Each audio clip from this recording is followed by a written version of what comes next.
I'm Dr. John Go. I quit nicotine for 8 years, but the most unexpected thing caused me to relapse. Nicotine isn't dangerous. I'm feeling pretty sharp right now. I'll do a couple milligrams every now and again, and it definitely sharpens the mind. Quick note before I go any further, this video is not medical advice. Always talk with your doctor before starting or stopping nicotine, NRT, or any treatment. Those clips you just heard from Drs. Attia and Huberman are included for context only, not endorsements. My channel usually focuses on weight loss and health, but nicotine addiction was a big part of my journey, and the lessons on cravings apply across the board. Let's get into it. What started as a single Zyn nicotine pouch quickly turned into a 20-a-day habit. At first, I could take it or leave it, something special for celebration, like the end of a work week or after a long day in surgery, but it very quickly became something that I couldn't live without. I was convinced that I needed it for every little thing. If I started running low, I'd be immediately struck with anxiety and fear. I started because I wanted to boost my focus, but all I could focus on through the entire day was the next dose of nicotine. I tried to quit again and again, but kept failing time after time. I knew there had to be a better way. I dove into the quit lit. I read every book by Alan Carr, William Porter, and Annie Grace, thousands of pages, and I finally managed to quit for good. And the best part was that this time, it was easy and enjoyable. No white-knuckling through it like my dozens of failed previous attempts. I'm gonna share exactly what worked for me, and it was a lot simpler than I expected. Let's get into it. Shift 1. Here's the first insight that helped me crack the code. It wasn't about willpower. I was failing because I didn't really understand the process of craving. It's not one big wave that hits you all of a sudden and overwhelms you out of nowhere. It's actually a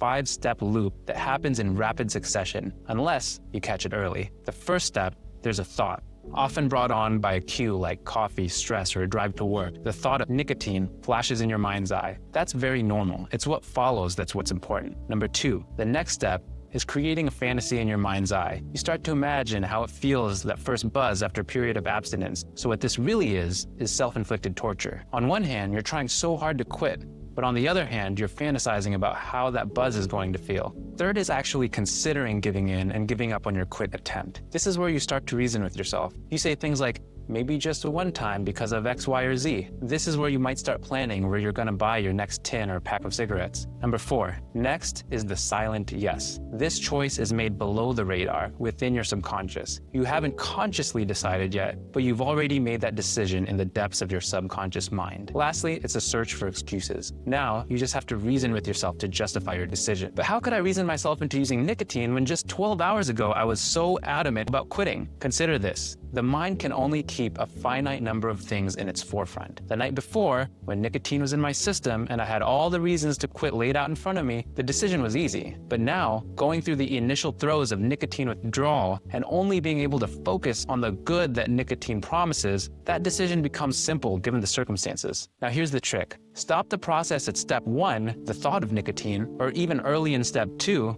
fantasizing about nicotine, and you stop the whole cycle. The urge dies, dead in its tracks. You can stop this process from ever turning into a full-blown craving and caving in. It's important to note that certainty is key here. You have to be certain that you're not going to use nicotine, and stopping this process at step 1 is ideal. Linger around step 2 for too long and you risk moving forward. For me, it changed the game when I saw this. It was normal to think about nicotine as I was quitting, but it's what follows that determines if it turns into a full-blown craving. I remember, especially in the early stages of quitting, the thought of nicotine would pop into my head frequently. But as long as I reminded myself of all the reasons I had quit, it would never progress any further. I'd remind myself of the most meaningful and hard-hitting metaphors and mindset changes that I picked up through all my reading and research. This allowed me to see nicotine for what it was.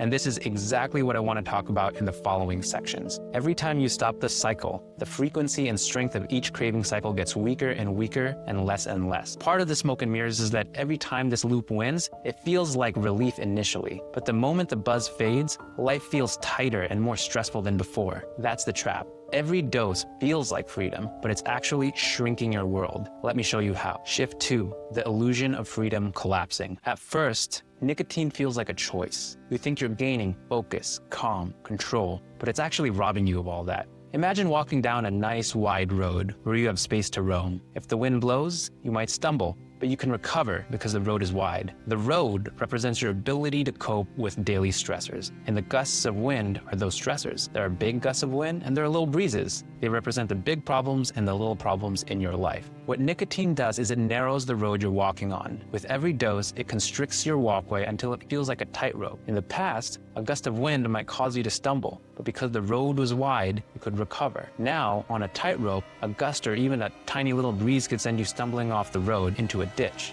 Minor stressors like a monthly bill, for example, all of a sudden become super overwhelming when you're already tiptoeing on the edge. Nicotine seems to widen your road while it's in your system, but the moment it starts to wear off, that road shrinks and shrinks, narrower and even narrower than before. This leads to a cycle that creates the illusion that you need it, but ultimately, it's systematically destroying your resilience. And I felt this on my day-to-day. For example, before nicotine crept back into my life, I could handle a difficult patient and just move on. It's part of the job. But once I got hooked again, even mildly challenging patient encounters left me jonesing for a pouch. I can't tell you how many times I'd white knuckle it through all of morning clinic, telling myself I was done for good, just quit the night before, but by lunch, I'd cave. More than once, I quit in the morning, and by noon, I found myself driving to 7-Eleven for a tin of Zyn. That's how sneaky this is. Nicotine doesn't help you cope, it makes you need it to cope. It gives you the illusion of widening your road temporarily while you're using it, but when it wears off, you're left more fragile than before, and you don't even notice it until your day starts revolving around how soon you can get your next fix in. What's worse is that the relief nicotine users chase is actually a scam through and through. Shift 3, the scam of relief. The relief you feel when you dose nicotine isn't pleasure, it's just the end of withdrawal.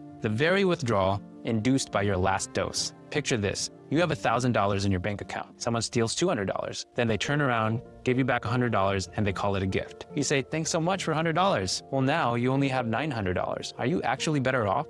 Obviously not. Nicotine is that thief, stealing from you, then only giving you back a portion of what it stole. With every dose of nicotine, it's selling you the illusion of peace, but it never returns you back to the peaceful state of calm and control you had before you ever started nicotine. Every dose yields diminishing returns, so it gets to the point where even while you use it, you never quite reach the satisfaction, calm state of mind that you had once before you started nicotine at all. Once I saw this, quitting nicotine all of a sudden was not about losing something, it was about reclaiming what was mine, my time, my money, my peace. Seeing this scam stripped nicotine of its power, but I still needed one final push, something that made doing nothing feel reckless. That push came from a story in the book This Naked Mind. Shift number 4. Imagine that you have terminal cancer and your doctor presents 2 options. Option number 1, surgery. Cut out the tumor, suffer a week of soreness during recovery, then feel better than you've had in years and be cured of cancer.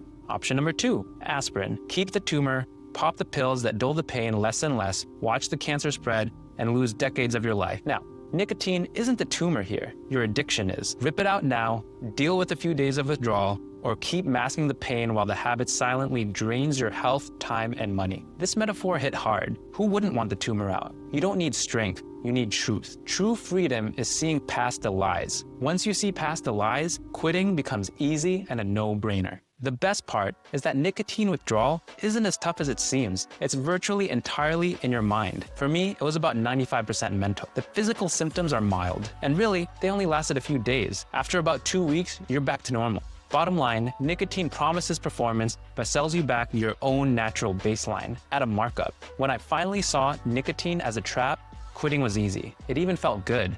When you quit, remember that you won't stop thinking of nicotine. This is normal, but it's what you think about nicotine that matters. Every time you think of it or have a craving, remember to stop yourself at step 1 or early in step 2 of the craving cycle. Remind yourself of these points we discussed, and every time you resist an urge, picture a little monster of nicotine addiction in your head dying a little bit more, and be happy that it's getting weaker and weaker every time you stop a craving cycle. Pretty soon, it'll be gone for good. Rewatch this video, read and listen to those audiobooks on repeat. I sure as hell did. I'll link my favorite ones below. It'll help you keep the truth in the forefront of your mind and be happy that you're on your way to being free. Every time I resisted a craving, it felt like I was killing off that little addiction monster bit by bit. And eventually, it died. I got my focus back, my energy back, my confidence and resilience back, and most importantly, I got myself back. The best version of myself for myself and for my loved ones. Worried about staying healthy after you quit? I made a video showing how I lost 75 pounds and kept it off without giving up the foods I love. You can check that out here.